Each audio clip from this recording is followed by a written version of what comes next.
mag-apply kayo ng promotion. Based on merit ang promotion natin muli sa lungsod ng Maynila.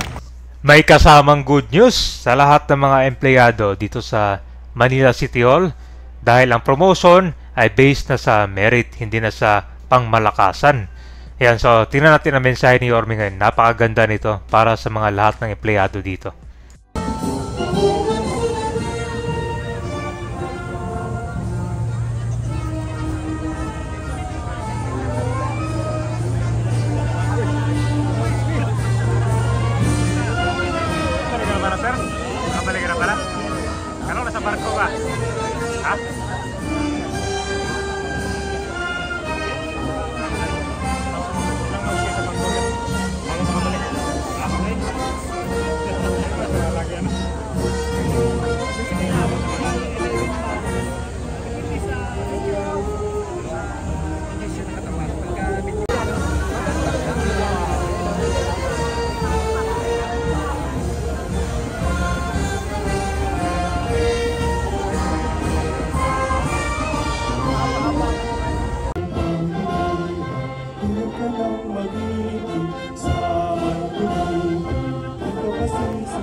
And I know how to begin.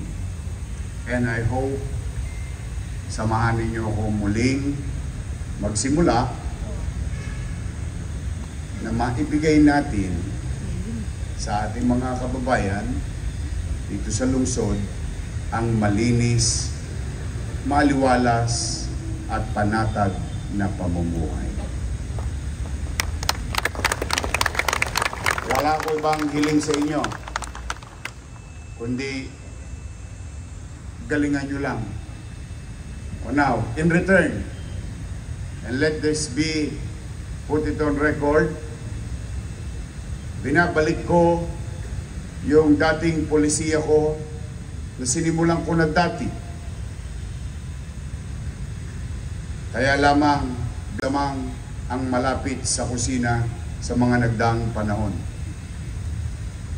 Now, to all of you here listening, and please send this to our fellow workers.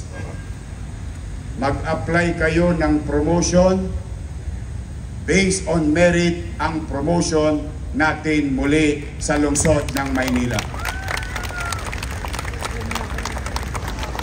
Marami sa inyo dyan, alam ko natapakan ang paa ninyo.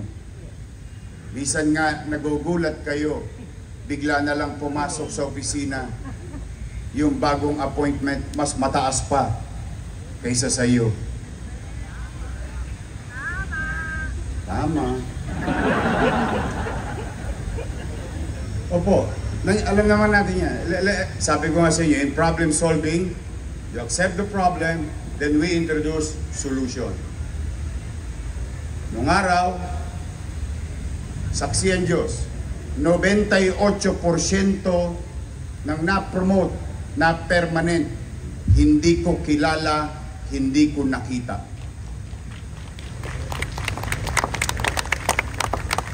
At alam din niya ng mga na-promote noon, ni hindi niyo ako nakamayan.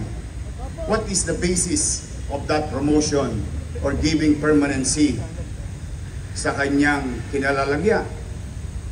Ay simple lang, based on merit. So, huwag na kayong kabahan.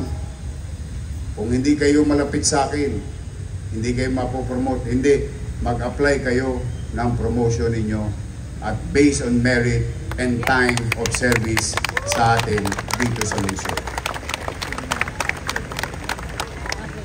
At ito naman ang paalala ko. Siyempre, hindi naman ako napunta rito ng mag-isa lang. Meron din akong mga kakamping dala-dala. O, kung kukuha rin lang naman kayong item, ang kunin nyo na, yung sa dulo ng walang hanggan. Hindi yung kayo pa nasa unahan. O bakit? Eh may nauna sa inyo eh. True that we have to accommodate you if you are qualified. But maging magalang tayo sa mga kasamahan natin sa loob na opisina na magiging katrabaho natin. Kaya, Madam Jo Quintos, you know the drill. Repeat order lang to. Please, huwag kayong mahihiya. Lalo na kung halimbawa, kayo'y paritiro na. Marami na bang paritiro rito? Good luck sa inyo.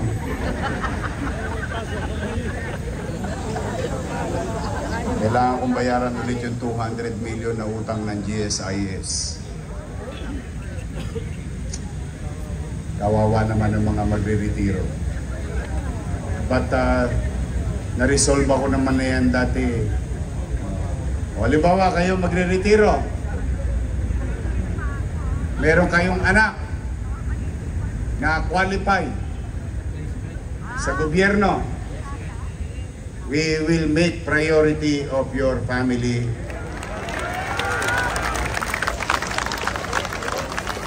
Doon man lang, malingon kayo ng pamahalang lungsod na pinaglingkuran ninyo for 20, for 30 years. As a matter of gratitude, as long as they are qualified, they can do so. Yun man lang maipamana nyo sa kanila. Sa mga oras at araw at gabi ng pagpupuyat, pagsusobra ng oras ng pagtatrabaho ninyo, sakripisyo nyo sa trabaho sa gobyerno ng Maynila para sa ating mga nasasakupan, doon man lang masuklian kayo ng pamahalaang lungsod ng Maynila. Siguro naman narinig na ng direktor ninyo na si Dennis Biaye. Ang traffic enforcement is traffic assistance. Hindi violation lagi ang hinahanap natin. Anyway, may huli o wala, may sweldo. Ang tanong lang naman kailan. Ngayon, sa ating bisita, may mga bisita tayo rito, may magdo-donate.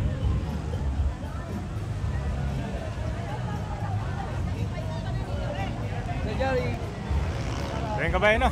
Magandang umaga. So, first day ng flag ceremony, flag ceremony ni Yorme ngayon, no? Grabe.